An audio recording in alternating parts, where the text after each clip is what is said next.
Wherever you go, whatever you do, throw a little at it. Omax, Vest and Briefs.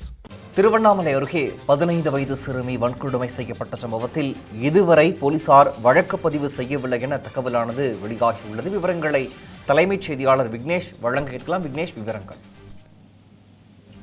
வணக்கம். காஞ்சிபுரத்தை சேர்ந்த 11வது வகுப்பு பயிலக்கூடிய மாணவி ஒருவர் தன்னுடைய உறவினர் இல்லத்திற்கு திருவண்ணாமலை மாவட்டத்தில் இருக்கக்கூடிய செய்யாறு அருகே பிரம்மதேசம் காவல் நிலையத்துக்கு உட்பட்ட ஒரு கிராமத்திற்கு தன்னுடைய உறவினுடைய இல்லத்திற்கு சென்றிருந்த போது அவர் அடையாளம் தெரியாத 8 பேர் கொண்ட போதை கும்பலால் கொடூரமான முறையில் பாலியல் வன்கொடுமைக்கு உள்ளாக்கப்பட்டிருக்கிறார்.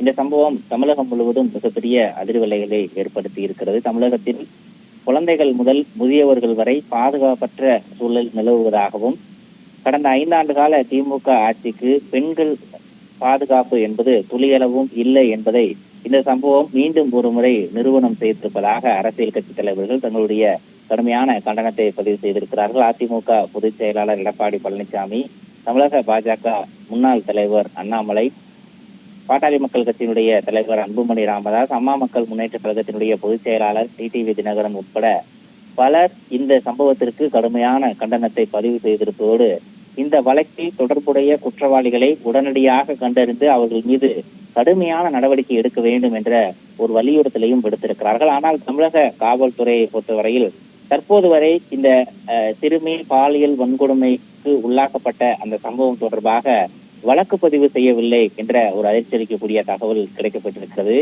பாதிக்கப்பட்ட மாணவியும் அவருடைய பெற்றோர்களும் காவல் நிலையத்திற்கு சென்று புகார் அளித்த பின்னரும் கூட இந்த வழக்கு பதிவு செய்ய மறுப்பது ஏன் என்ற ஒரு கேள்வி எழுந்திருக்கிறது. பாதிக்கப்பட்டிருக்கக்கூடிய மாணவி காஞ்சிபுரம் அரசு மருத்துவமனையில் சிகிச்சைக்காக அனுமதிக்கப்பட்டிருப்பதாக தகவல் கிடைக்கப்பட்டிருக்கிறது. அந்த மாணவியினுடைய பெற்றோர்கள், உறவினர்கள் மட்டுமல்லாது அந்த பகுதி முழுவதுமே மிகப்பெரிய ஒரு பதற்றமான சூழல் ஏற்பட்டிருக்கிறது.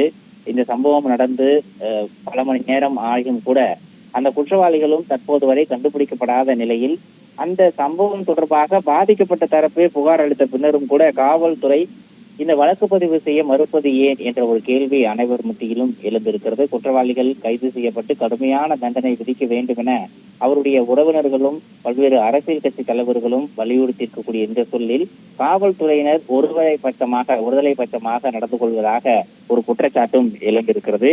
குறிப்பாக இந்த அரசு மருத்துவமனையில் அனுமதிக்கப்பட்டிருக்கக்கூடிய சூழலில் காஞ்சிபுரத்தில் ஏஎஸ்பி தலைமையிலான ஒரு போலீசார் விசாரணை நடத்தி கொண்டிருப்பதாக தகவல் கிடைக்கப்பட்டிருக்கு. ஏற்கனவே அந்த திருவண்ணாமலை மாவட்டம் சம்பவம் நடைபெற்ற இடத்தில் அந்த மாவட்டத்தினுடைய காவல் கண்காணிப்பாளராக இருக்கக்கூடிய சுதாகர், கூடுதல் காவல் கண்காணிப்பாளர், பிரம்மதேசம் காவல் நிலையத்திற்கு உட்பட்ட காவலர்கள், இந்த குற்றவாளிகளை பிடிப்பதற்காக அமைக்கப்பட்ட தனிப்படை என பல்வேறு காவலர்கள் முகாமிட்டு தொடர் சோதனையில் ஈடுபட்டுக் கொண்டிருக்கிறார்கள். தடயவியல் பரிசோதனையும் நடைபெற்றுக் கொண்டிருப்பதாக தகவல் கிடைக்கப்பட்டிருக்கிறது. ஆனால் எத்தனை விதமான சோதனைகள் நடைபெற்றிருந்தாலும் கூட அந்த பாதிக்கப்பட்ட மாணவி உட்பட பாதிக்கப்பட்ட தரப்பு அளித்திருக்கக்கூடிய அந்த புகாரை ஏற்று காவல்துறை வழக்கு பதிவு கூட செய்ய மறுப்பது ஏன் என்ற ஒரு கேள்விதான் அனைவர் மத்தியிலும் எழுந்திருக்கிறது. உடனடியாக வழக்கு பதிவு செய்வதோடு இந்த தேடுதல் வேட்டையை தீவிரப்படுத்தி இந்த சம்பவத்தில் தொடர்புடைய குற்றவாளிகள் அனைவரையும் உடனடியாக கண்டறிந்து கைது செய்து அவர்கள் மீது கடுமையான நடவடிக்கை எடுக்க வேண்டும் என்ற ஒரு கோரிக்கையும் பரவலாக எழுந்திருக்கிறது. பிரகாஷ்,